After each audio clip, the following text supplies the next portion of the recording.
Hello മേഗേസ്. അപ്പോൾ ഇന്ന് രാത്രിയിലത്തെ പരിപാടി എന്തെന്ന് പറഞ്ഞാൽ ചിക്കൻ ഗ്രില്ലടിയാണ്. നമ്മളെ കൂട്ടത്തിലുള്ള ഒരു പയ്യൻ്റെ ബർത്ത്ഡേ ആണ്. അപ്പോൾ ചിലവല്ല ഇന്ന് അവൻ്റെ ആയിരുന്നു. അങ്ങനത്തെ ഗ്രില്ലടിക്കാനുള്ള കല്ലും കനലും എല്ലാം നമ്മൾ സെറ്റ് ചെയ്തിട്ടുണ്ട്. ഇനി എല്ലാം കൂടെ കൂട്ടിയത് അങ്ങനെ ഇതാ നമ്മൾ തീ എത്തിക്കാൻ വേണ്ടി ബൈക്കിൽ നിന്ന് ബാറ്ററിയൊക്കെ ഉയർന്നു. ഇപ്പം നിങ്ങൾ ശരിയായിരിക്കും എന്തിനാണ് ഈ ബാറ്ററി ഉയർന്നത്, അത് നിങ്ങൾക്ക് വഴിയെ മനസ്സിലാവും, നമ്മൾ കാണിച്ചു തരാം. അങ്ങനെ ഇതാ കുറേ നേരത്തെ കഷ്ടപ്പെടുന്നില്ല, കനലൊക്കെ സെറ്റായിട്ടുണ്ട്.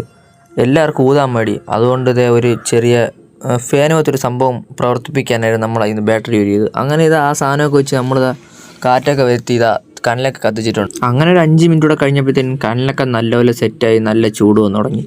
പിന്നെ നമ്മളിതാ ഒരു ഗ്രില്ലെടുത്ത് ഇതാ ചിക്കൻ പീസൊക്കെ അതിൽ വെച്ച് അങ്ങ് ഫസ്റ്റത്തെ ചിക്കൻ അങ്ങ് കനലിൽ വെച്ച് അങ്ങനെ എന്നിട്ട് അത് വേവാൻ വേണ്ടി നമ്മൾ കാത്തിരുന്നു. അങ്ങനെ കുറേ നേരം കഴിഞ്ഞപ്പോൾ എന്തേ ആദ്യത്തെ ചിക്കൻ വെന്ത്. പിന്നെ അങ്ങനെ പെട്ടെന്ന് നമ്മൾ ചിക്കനെല്ലാം വേവിച്ചെടുത്ത്, കാരണം സമയം ഒരുപാടായി, ഇനി പെട്ടെന്ന് കഴിച്ചിട്ട് വീട്ടിൽ പോകണം, നാളെ രാവിലെ പണിക്കൊക്കെ പോകാനുള്ള ചേട്ടന്മാരൊക്കെ ഉണ്ട്. അങ്ങനെ കുറേ നേരം കഴിഞ്ഞപ്പോൾ നമ്മൾ വെച്ച ചിക്കനെല്ലാം വെന്തപ്പോഴത്തേനും നമ്മൾ പെട്ടെന്ന് തന്നെ എല്ലാം സെറ്റ് ചെയ്ത് ബെറോട്ട നേരത്തെ വാങ്ങിച്ചിട്ടുണ്ടായിരുന്നു, അതിനെയും കൊണ്ട് അകത്ത് കയറി പിന്നെ പ്ലേറ്റൊക്കെ എടുത്ത് വെച്ച് അങ്ങ് തിന്നാൻ തുടങ്ങി.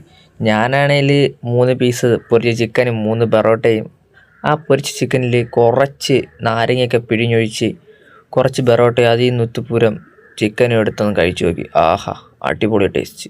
അപ്പോൾ ശരി, ഇന്നത്തേക്ക് ഇത്രയേ ഉള്ളൂ, ബാക്കി നാളെ.